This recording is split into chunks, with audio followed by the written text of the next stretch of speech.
Hello, today I'm going to be talking to you about the region switch modification on a GameCube. I don't know if you know this, but when Nintendo made the GameCube, they put a region block on it. And basically what that did was it only allowed for Japanese GameCubes to play Japanese games. They couldn't play American or North American games. Same thing the other way around. American GameCubes couldn't play Japanese games. And same thing with European games. What this meant is that sometimes we had to miss out on great games like Doshin the Giant, TV World Fighters, as well as multiple anime-themed games. So, the region switch modification allows you to switch your GameCube from Japanese to American anytime that you want. I'm not the first one to do this. There's tons of tutorials about how to do it online. I'm just kind of showing you guys what it is and just letting people know that it's out there. So today I'm going to show you the example of this black GameCube I have right here. On the back, you might be able to see that there's a switch. For this particular GameCube, down means American and up means Japanese. So, what this means is that this GameCube can now play Japanese and American games. I'm fairly certain that there's 70 Japanese exclusive games that came out that never came out in the US. If you manage to get a hold of one of these GameCubes, you have 70 more games you could play that you wouldn't play with just a regular GameCube.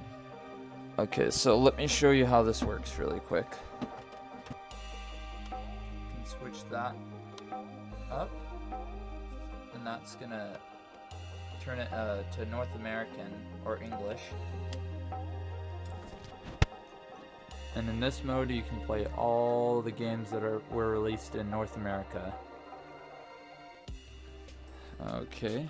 If you want to switch to Japanese, you have to turn off the GameCube before you do that. And then you turn the GameCube back on. And now it's going to be Japanese.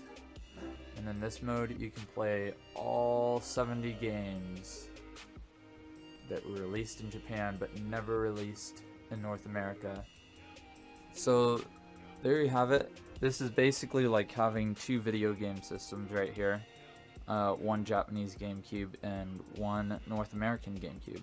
So the benefits of this, as I said, are you have a full library of 70 games open to you that you could never play before unless if you had a Japanese GameCube. Also, sometimes on eBay you might be able to find a game in Japanese that's cheaper than the North American version because there might be less of a demand for it. Such as Super Smash Bros. Melee. I think Super Smash Bros. Melee, the Japanese version is cheaper right now than the American version. And that's because a lot of people don't really look to buy the Japanese version. They look to buy the North American version. And you know, that's one of those games where you really don't need to read. You don't really need to know Japanese in order to play it. Like, there's a lot of awesome Japanese video games out there.